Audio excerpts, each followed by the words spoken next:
Hello and welcome to Investment Insight. Before we begin, make sure to subscribe and hit the like button. Now let's break down what's happening in the markets today in a clear and simple way. So right now, the globe is facing a really severe geopolitical crisis and, active war. Yeah, it is a very tense time globally. Exactly. And historically, that means everyone panics and immediately buys gold. Right. That's just the rule. But this month, gold just had its worst crash since 2008. Which is, frankly, blowing a lot of people's minds. Totally. The ultimate financial panic button is officially broken. So for today's deep dive, we're going to find out why.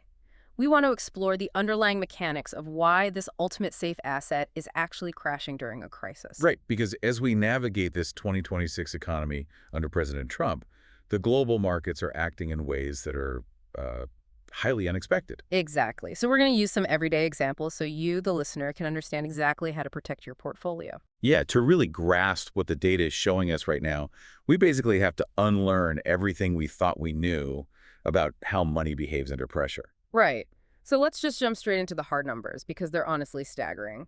According to recent data from March 19, spot gold plunged 4.3% in a single day. Wow, in one day. Yeah, dropping all the way down to $4,612.21 per ounce. And just to clarify for any beginners, spot gold is just the price you'd pay if you wanted to, buy a physical gold bar and walk out of the store with it today. Right, the immediate physical price. Exactly. Meanwhile, U.S. gold futures, which are basically financial bets on what gold will cost months from now, those dropped even further, down 5.9%. That is a massive move for futures. It is. And if you look at the whole month of March, it's down 13%. We haven't seen a monthly drop that severe since the 2008 financial crisis. And that presents a really huge psychological hurdle for an investor. I mean, you turn on the news, you see conflicts escalating, you see uncertainty. Every instinct tells you gold should be skyrocketing. Right. Everyone thinks of it as the ultimate shield. Okay, let's unpack this.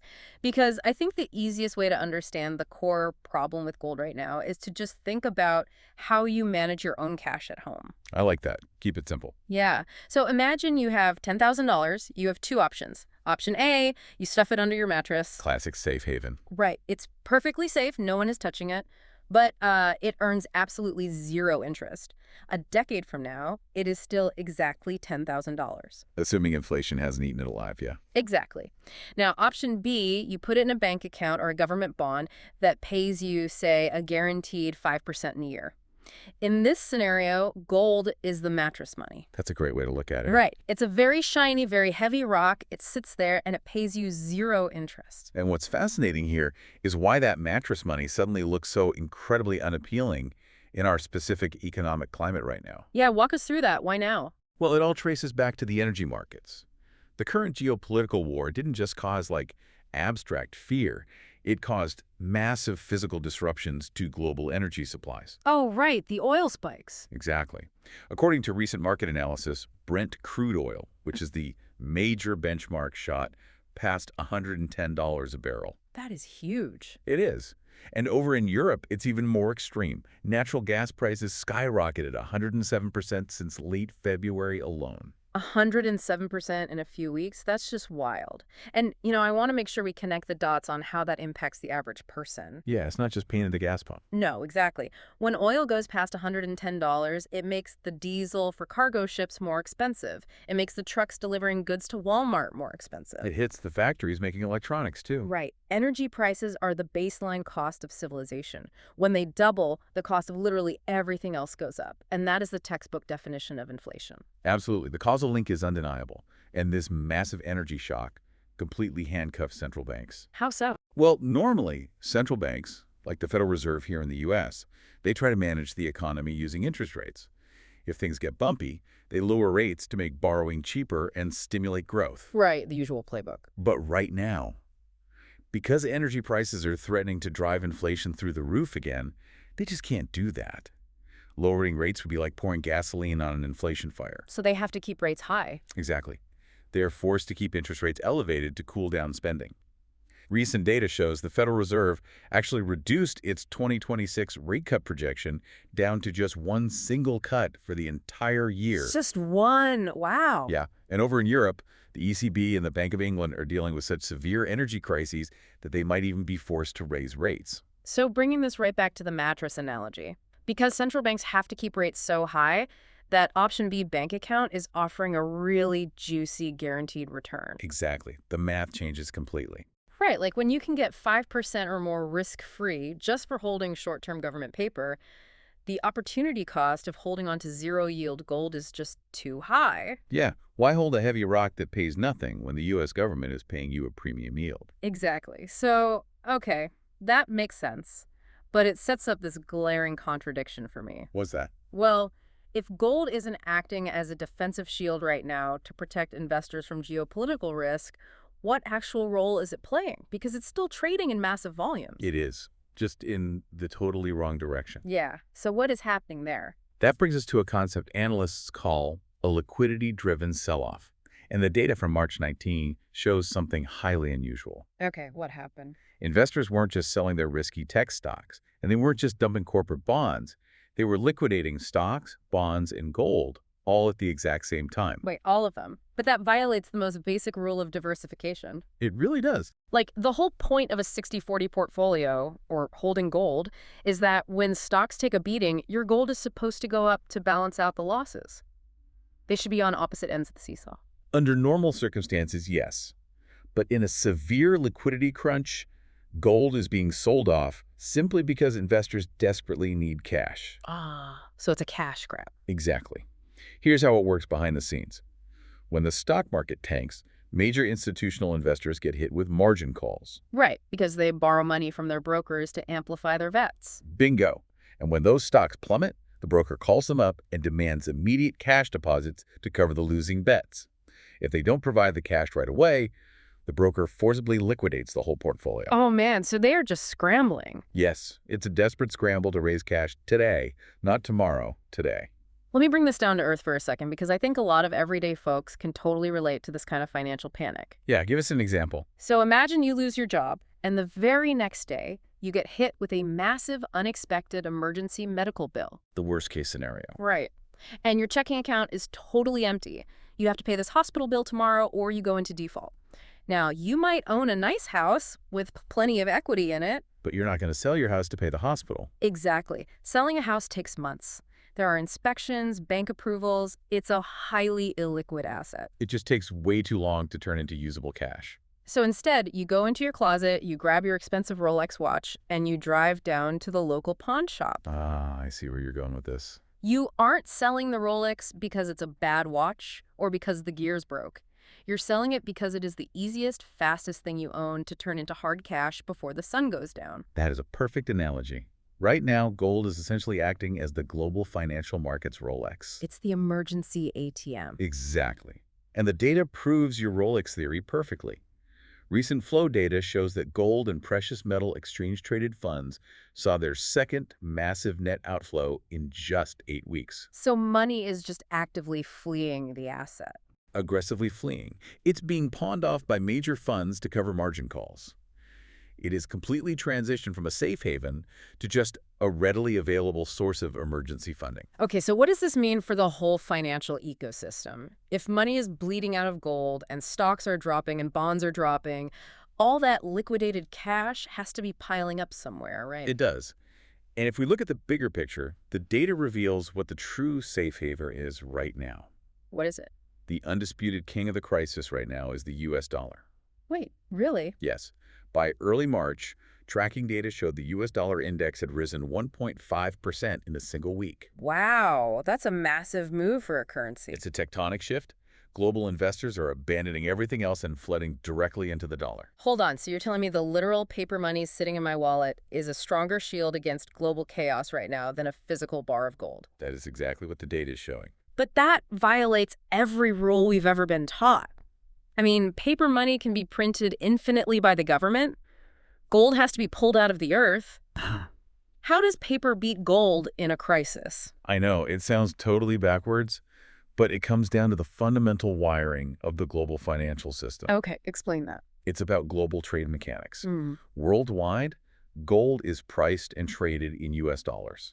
Whether you are in Tokyo, London, Berlin, the benchmark price of gold is denominated in the American dollar. Right. Therefore, when the U.S. dollar gets stronger, it actually exerts massive downward pressure on gold. Oh, because it changes the purchasing power for international buyers. Exactly. Let's walk through that. If I'm an investor sitting in Paris, my bank account is in euros. Right. If I want to buy an ounce of gold, I essentially have to use my euros to buy dollars and then use those dollars to buy the gold. Yes, that's the process. So if the US dollar suddenly skyrockets in value, it's going to cost me significantly more of my local euros just to buy that exact same single ounce of gold. Precisely. A strong U.S. dollar makes gold mechanically more expensive for foreign buyers. Which means demand drops. Overnight, it suppresses global demand. But beyond just the currency conversion penalty, holding U.S. dollars, specifically short-term U.S. Treasury bonds, gives global investors exactly what they crave in a panic. Safety and yield. Exactly. It offers supreme safety because it's backed by the U.S. government. It offers incredible liquidity. You can sell a Treasury bond in a microsecond. And as we established earlier, it pays a high interest yield. It's a complete double whammy against precious metals. It really is.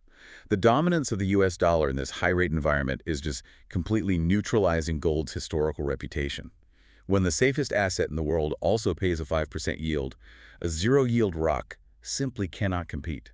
Okay, so hearing all of this, the 13% drop, the pawn shop effect, the dominance of the dollar, as a beginner trying to manage my own retirement account, it'd be really easy to just throw my hands up and say, gold is dead, it's broken, I'm never touching it again. I can see why someone would think that. Is that the ultimate takeaway here? Decidedly not. Concluding that gold is dead based on a one-month liquidity squeeze would be a very dangerous misreading of the broader data. Really? Because here's where it gets really interesting to me. If we zoom out our timeline just a little bit, the entire narrative flips. It absolutely does. According to the broader market data, despite this massive 13% crash in March, gold was still up 19% for the year as of early March. Right, context is everything here. Yeah, I mean, gold hit an all-time record of $4,700 an ounce back in January of 2026. And it even peaked intraday near $5,400 recently. That historical context changes the whole picture. Yeah. What we are analyzing right now is not the prominent death of gold. It is, in large part, a severe technical correction. From it being overheated. Exactly. The gold market became massively unsustainably overheated throughout late 2025 and early 2026. Speculators rushed in, the price went completely parabolic, and the market became over-leveraged. Hey. When a market gets that top-heavy, it only takes a small geopolitical or energy shock to trigger a massive cascading pullback. So it's basically a reversion to the mean. It went up way too fast, so it has to cool off violently. Yes. But the fundamental underlying value, the long-term structural case for holding gold, that remains completely intact. Did the big banks agree with that? They do. Major financial institutions are still highly bullish on a longer timeline. Recent reports show that BNP Paribas actually revised their 2026 average gold forecast upwards. Really? Upwards? Yeah, they raised it by 27% to project an average price of $5,620 an ounce. Wow. So the deep-pocketed institutional money still sees a very bright future for the metal. They're just weathering the current storm. They recognize that once this specific liquidity crunch and energy shock stabilize, the structural issues of national debt and long-term currency devaluation will make gold highly valuable again. Okay, that makes sense. Now, since we are exploring how everyday folks can invest in this space, I noticed there is a very critical warning hidden in the data regarding gold miners. Oh yes, this is a crucial point. Yeah, and for anyone unfamiliar, gold miners are the publicly traded companies that own the bulldozers and employ the workers to actually pull the metal out of the ground. Right.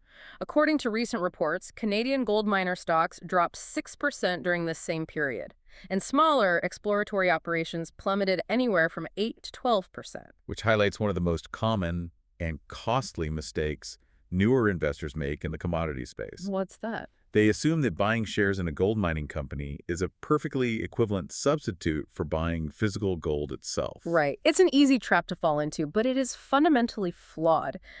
Let me use an analogy here. Buying a physical gold ETF or a gold bar is like investing in raw coffee beans. Okay, I'm following. You own the pure underlying commodity. If global demand for coffee beans goes up, the value of your asset goes up. Very simple, very direct. But buying a gold mining stock is like opening an entire coffee shop. The risk profile completely transforms the moment you do that. Completely. With the coffee shop, yes, you still care about the global price of coffee beans, but suddenly you have 50 other problems to worry about. You've got overhead. Exactly. You have to pay your baristas higher wages because of inflation. You have to worry about commercial rent going up. What happens if your expensive espresso machine explodes? Right, or the health inspector shuts you down. Yes. You take on the risk of the commodity, multiplied by all the operational risks of running a complex business. Even if coffee beans hit an all-time high, if your shop is poorly managed, you still go bankrupt. Building on that coffee shop analogy, we can see exactly how this is playing out with the miners right now. Remember the energy shock we discussed earlier? The $110 crude oil. Exactly. Gold miners run massive fleets of heavy machinery that burn thousands of gallons of diesel fuel every single day. Oh, wow. So their costs are skyrocketing. Right, their operational costs are exploding due to energy inflation, just as the price of the product they sell, gold, is dropping due to the liquidity crunch. So their profit margins are just getting crushed from both sides. Simultaneously. And furthermore, mining companies are equities. They're traded on the stock exchange. So when the broader market panics and margin calls hit, mining stocks get liquidated right alongside tech stocks, airlines, and banks. They offer almost none of the defensive protection that physical gold historically provides. Very little, if any. So bringing all of these complex threads together for you, the beginner investor managing your own portfolio, based on everything the data is telling us about 2026, what is the ultimate playbook here? The primary takeaway is that your strategic perspective on gold just has to evolve. It can no longer be viewed as an instant, infallible, bulletproof vest for short-term geopolitical panics. Right. As the current data clearly demonstrates, in an environment with sudden energy inflation and high interest rates, gold can actually be one of the first assets liquidated. So how should we treat it? It should be treated strictly as a long-term diversification tool. It's a vital mechanism to protect your purchasing power against long-term currency devaluation, government debt spirals, or systemic issues measured over years or decades, not days. Got it. And for the short term? For immediate short-term safety when the market is actively panicking and liquidity is vanishing, you need to focus heavily on U.S. dollar cash positions and short-term treasury bonds. Okay, so to quickly recap our deep dive today, gold isn't broken. Rather, the underlying rules of the global financial game have temporarily shifted. Exactly. The severe geopolitical crisis drives oil prices up.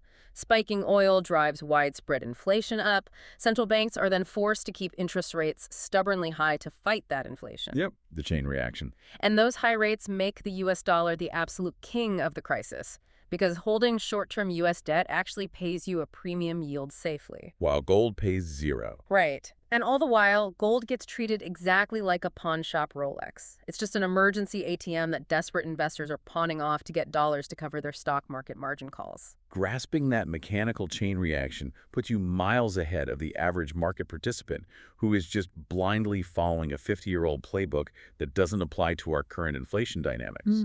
It really does completely reframe how you look at the daily market ticker. But, looking at all this data also leaves me with a final, somewhat unsettling thought. Uh-oh. What's that? Well, if gold, literally the world's oldest financial shield, the one tangible asset humanity has trusted for thousands of years, is now just another volatile asset that gets pawned off during a panic.